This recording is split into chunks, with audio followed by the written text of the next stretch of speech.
see that, I think I might have mentioned it, but I don't think I went into detail. The Northern Lights? No, Northern Lights is another thing. No, I saw the Northern Lights. Japan has built a prototype to broadcast 6G. You know, we just got 5G, right? So they've built a prototype to broadcast 6G. Guess its speed. Per second. Per second. Per second. Sorry, I should. Per second. 10 gigs per second? 100 gigs per second. Shit. 100 gig per second. But this, you know about all the breakthrough discovery that they did with the fiber cables in the current infrastructure with what's the name? But 6G is wireless. Yeah. But you still need a wide connection to do the 6G. Yeah. It's just about how you move it from the cable to the wireless environment. But 100 gigs a second is just like... Now, I know Japan's always ahead in stuff, right? I wonder how quick you make popcorn with that. How much radioactivity is off of it? Oh, God.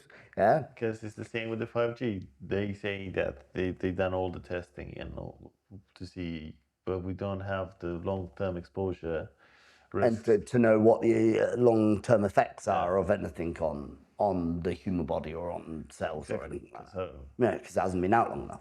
But if they're already at 6G and 5G just came out and there's already palaver over 5G, much palaver is going to come out over 6G. But as I said, imagine what's going to happen when they're going to install the amplifiers on the fiber links and we're going to have 100 million times the speed that we have. And then 6G, 7G, 10G, imagine that. We're going to get to a point where it doesn't matter the speed of the network. Two things. One is we're going to get to a point where everything is just instantaneous, and it doesn't matter how fast you go, it's still instantaneous. Or we're going to get to the point where all of the infrastructures or the broadcasters, like the 6G prototype that they've done, spit out the speed, but the devices that are receiving it can't handle it. Look, right? It's just about the other thing that we discussed earlier, about the RAM. Yeah. For how many years the RAM hasn't been touched? Donkeys, 20, 30 years, probably is more. And look at what they've discovered now. Yeah. A new piece that is faster than DDR5, and technology is picking up slowly. We'll get there. The next thing that somebody needs to develop, a network card and a Wi-Fi card capable to receive and broadcast high internet speeds. Yeah, because it's like the discussion that we had over fiber optics. So you could fiber optic your entire building, your entire network, every port at the wall could be fiber optic, but you still got to convert down to an Ethernet port to go into your computer, and that's where your bottleneck will be. That's where it will drop speed, unless you've got a card or an adapter inside your device that can handle the speeds. And that's what I was saying about the 6G. You're going to get to the point where all the infrastructure is going so fast, but actually have all the devices that will connect onto the end of it. Your TVs, your laptops, your tablets, your mobile phones, your computers, your Internet of Things devices, your bloody fridge, right? Can that handle the speeds that can be pushed to it? There are already some computers that can handle, as we all know. Yeah, of course there are already, but it's not mainstream. Not mainstream, it's not cheap. No, and then you're looking at, so that you get this technology super fast, brilliant. Okay, you've got an office of 10 staff, 10 computers, right? You're chucking all those PCs out and just buying the new latest PC that's got this specific adapter in it to be able to work with it, and at the cost of thousands and thousands of pounds? Or are we going to end up with specific adapters that people are going to build that you can then augment into your device to make it run at those speeds? You get to that bit where the cost analysis on whether it is more cost effective or which bit, and it's how much speed can we actually handle? How much speed do we actually use? I've got fibre at home, 302 down I tested at the weekend, and 54 up, I think. how much of that fibre am I actually going to use in my house, considering I work in IT, all of my devices are near enough internet connected by my fridge, and I have kids at home that play online and so forth. But how much of that am I actually going to use? Well, it depends what you do with it. For example, if you, as in your family, if you have two streaming voice, they all need lots of broadband.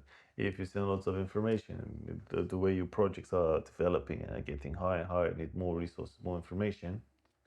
Again, for example, Yeah. let's talk about SharePoint a bit. The sync that we usually you put like a gig file in your SharePoint, and you have to wait, and it's patience, and you're like That being instantaneous that's would gonna be be freaking instant. awesome. Yeah, That alone, just the cloud adaptation or the cloud usability of being able to have files in the cloud and instant access. And when I say instant, I mean proper instant access, because it's touted as instant access now, which it is. If you log in online, Yeah. you've got instant access to them. But what they don't take into account is, or what a lot of people, when they go, oh, I'm going to move my stuff to the cloud, is they don't take into account there is sync times, there is a sync up time, there is a sync down time. That those bits all depend on other things like your broadband, like your network speed, so forth. That being able to do that instantaneously would be awesome. I'd dump a 100 gig file into SharePoint and it's uploaded, and somebody the other side of the world can see it straight away. Beautiful. That would be awesome. And think about all the things that we have clients that they are working on multiple projects at the same time, and you have to wait. Sometimes it's not syncing to one of them because of the broadband speed. Yeah. Now everything is going to be instant pretty much. But hopefully that's going to happen very soon.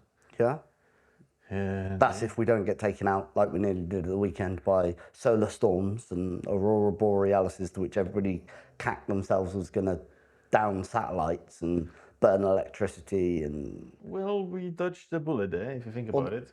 I don't know if we did though. So saying that, I read a report on LinkedIn that farmers' GPS systems were being affected by the solar storm. Yeah, in some instances, you got to get those sort of GPSs that don't have the proper protections, because Yeah.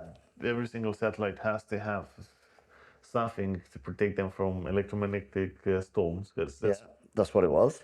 now it was quite a strong one and it was visible, but there are hundreds that happen every single day. So Yeah. they have an endurance, but what's the limit? But what happened if it was 10 times stronger than this and everything would collapse? Well, it was strong enough that we could see it with our eyes. Yeah. Which is what the aurora borealis was. Yeah, you shouldn't be able to see it in certain parts of the planet. You should be able to see it only in the North Pole, Northern Lights. Apparently seeing the pink in the aurora borealis is really rare. So the green seen really a lot. The pink is really rare to see. We saw tons of pink. Yeah. That's like... That was bad.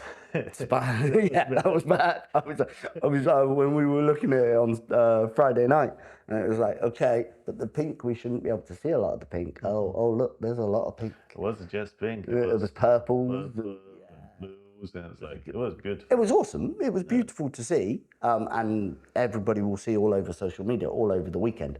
There were so many pictures of people. Did you see all the videos of people bringing out going, oh yeah, but it's all fake? That because you don't see it with your naked eye, you have to take a picture first with your camera, and then your camera has to stabilize the picture, and it's the stabilization of your camera that it then picks up the colors. Yeah, because it's not all colors, but still it was visible. You could have seen it. It wasn't about 1:30 in the morning on Friday night going into Saturday morning. I saw it visibly with my eyes. Yeah. Way better on pictures on the phone, but I could see it visibly. Yeah. But it's now you'll see it all over social media. Everybody's put freaking pictures up as though it's like. Lots of people. Although we've never seen it before in the UK. They see it sometimes right in the north of Scotland. Yeah, there was one in 2005 or something like that. But this far down south, and that strong of colours, it's like, how much radiation did that pour all over us? It was fun. I was looking at it because it looks like it was raining. It's like, radiation. Yeah, raining radiation on top of me. Well, yeah, probably that's why I feel a bit sick, Spent 2 nights outside. You got radiated. But it was a hell of an event. It was cool. So what once in a, or I'd say once in a lifetime. It probably is once in a lifetime. You're not gonna, depending on how screwed up the sun gets, on how many solar explosions we get from now, this might be the start of it, and then we might end up with a few. How many once in a lifetime events are we experiencing now? It's too Dude, much. Every stop. single From something. 2020 to now, we're in 2024. The last 4 years has just been once in a lifetime events, all the way through. UFOs. Oh, no, don't get me Don't even started. start on UFOs. That's not a coffee morning conversation. There was this conversation about Microsoft and their security stance. The Europol, so Europe's Interpol, got hacked. Oh, Yeah. how? Who? So there is a group of hackers. mean- Let me see if I can find you the name of them. There's a I was reading it on LinkedIn. I bet you I've lost the freaking article now. There was notorious hacker Intel broker claims that Europol has suffered a data breach. The European Union's law enforcement agency, Europol, has confirmed a security breach of its web portal, but says no operational data was compromised. The notorious hacker group Intel broker has claimed responsibility for the hack, alleging they stole sensitive data, including classified documents. According to Intel broker, the breach occurred in May, so this month, 2024, and impacted several Europol systems, including the Europol platform for experts, a knowledge-sharing portal law enforcement experts use. So basically sharing their knowledge. The hacker claims to have access for official use only source code, documents, and databases with personal information of cybercrime experts. Slowly, there's no more protection. Yeah, but that's the thing. When the systems that are meant to be protecting you are being hacked themselves, then we're at what stage? Well, funny that you bring that. I just saw what Google developed. It's a very interesting security method that's already available in workspaces. The multi-party VES. It's an Multi-party. VES. Okay. Shorten is MPA feature.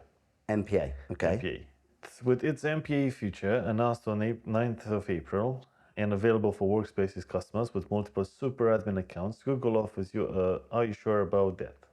Are you sure about that? Okay. It's check style. Okay. When an IT professional wants to perform one of the following actions: two-step verification, account recovery, advanced protection, Google session control, login challenges. So pretty much we've seen in the last how many months, in the last couple of months, we saw that MFA is failing. Yeah, massively. So you need to have additional layers of protection. So they're adding an additional layer on top of it. Pretty much like 3 more layers along MFA. Okay. So that's a thing that we need to I get that at admin level, so IT admin level where we have access to everything, and actually for us, even though MFA is a bit of a ball ache for getting into accounts, adding those extra layers, perfect, because it adds layers of security. I don't see how they'll roll that out to end users, because end users complain about having to have MFA at the moment, and that's just one passcode or one verification type to get into their system over their password. So based on the historic events that we both saw with different clients, the moment the shit hits the fan, they embrace MFA with open arms. I get that. They still complain, and so just thinking about us, we've got clients that embrace MFA because they understand for the security factors, they have to have MFA in place. But we still have them, they're still complaining about it. But again, it's up to the company to make like a requirement for the job role. It's like and it's about securing data at the end of the day. So it's the company's responsibility, the end company's responsibility to secure their own data. They are 100% responsible. And what measures do they bring in place? Okay, they bring in an outsourced IT or security firm to assist them in, but outsourced IT and security, us, can't enforce rules on a company unless they accept them. But the bit, I suppose it's the problem inside all small businesses, is that IT will recommend we need to put X in place for security. Management says, yes, we agree. End users don't agree, but they have to suck it up because management says, but they're still going to complain about it or try, as we know, a lot of end users will try and find ways around doing what is being required of security, which then causes a headache for IT. It's how many layers can you put in before the benefit at the balance is in the wrong way. Do you get what I mean? Yeah, I know, because It's the time consumption. Thinking from an end user's perspective, the time consumption it takes to log into one account if there are two layers of authentication, password, MFA, then an additional 3 from Google. That's 5 layers of authentication to get into one account. yeah, for the super admins, but for the end user, Yeah. But again, So that's what I was saying. So for super admins, yes, I see that working. Yeah, because we'll, as super admins, we'll just suck it up and we'll deal with it because we understand. But we're not the failure point. 9 times out of 10, it's not a super admin that is the failure point inside a breach. No. It is the end user or one of the team members that is not a super admin that is the responsible for the breach. Yeah, pretty much it's user education, and then the people need to understand that they're accountable for this sort of breaches. Because a lot of people just like, oh, it's just a job, but you have access to certain things that could affect the main entity, the company. Then we come back to the whole conversation about accountability inside the company and being accountable for the things that you have access to. And then they wonder, oh, I lost my job. Why? Well, I shared my password. It wasn't such a big deal because they were like, oh, it's not a big deal to share my password. Matter of fact, it is quite a big deal when you do that. You don't realize it because you think it's just a password, but what can you do with that password? And we saw We've seen that in the past. Yep. you can do Access everything. Yeah, it depends on the access level you've got to things. and that's it. And depends on what sort of data you access as well. It's sensitive information. It's a big thing that the company, from my perspective, should make sure that their employees understand the gravity of leaking those sorts of information. I think that's one of the biggest problems in the SMB market, in the small to medium sized business market at the moment, is because the businesses don't have, a lot of them don't have enough money to spend on the education for their team.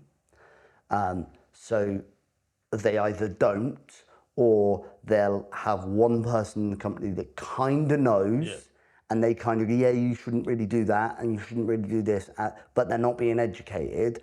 And then when a breach does happen, where does the accountability lie? Because you haven't educated your staff, because you can't afford to educate your staff, and it's a vicious circle. Yeah. And we end up with insecure companies that their IT might be recommending, we need to do this, we need to do these multiple things. But if they haven't got the finances to put it in place, then they're not going to, or they are of the type that don't want to spend money, where they don't see value. And like you said, once a client has a breach, they'll embrace MFA and embrace the security measures, but that's too late. You're locking the gate after the horse has bolted. Yeah, it's pretty much like the insurance that you have on a car. You get insurance just in case something happens, and you pray that you keep positive that never happens. You never use it. 100%. Same with data breach, and it's like you prepare your team for something and hope that they will never have to experience this sort of behavior or this sort of incident. Sorry. Yeah. Yeah, no. But it is that preparing of your team, because the human element is the weakest link in a breach. But I think there are lots of free materials there. Even so, you don't need to pay a specialist. If you start researching, you still can find lots, like the basics, like what the do's and don'ts. So the NCSC, the National Cybersecurity Centre, offer some free training. So you can go to their website, and we'll link the link to it in the description below. you can go to their website and you can get basic training, basic cyber training for your team. But even that, just doing that one little bit, even that will help massively than not training your team at all. Yeah. And then from there, yes, you do have to pay for training to get training, or digital training, which is 5-10 minutes worth of videos. And majority of clients can talk to their IT professionals, they can talk to companies like us, because we offer training in person, but we'll also offer digital drip feed training. But it's that, just doing that little bit, do a little bit of training for your staff, and at least they have something rather than nothing at all. But because we got off subject a little bit, it's whether those securities that Google's going to put in place filter down to the end user. Because can you imagine having an end user that has to have 5 different steps to get into their account? Just think of the end users that you deal with on a daily and weekly basis. For my Google account, I have like 3 layers of security Yeah, before you work in IT. You work in IT. Yeah. It's completely different because the way your brain thinks is different to somebody who does not work in IT. Yeah, because yeah, that's true as well. That's very true. It's hard. We need to ask that question. The next people that we've got around us that do not work in IT, we need to pose the question to them. If you had the choice of having more security on your account, but it took you 5 different things to log in against the 2 things that you have to do now, password and MFA code. If it's enabled, yeah. Would you, if it's enabled, would you take it for better security? But it's going to add an extra 5 minutes onto. I already know the answer, dude. No. They'll be like, oh, it's just my email account. What's wrong with that? What data is in my email account that would be a problem? Yeah. Yeah. What's your opinion? What do you think? Would you use 5-step authentication to get into your account if it gave you better security? Drop it in the comments below and let us know.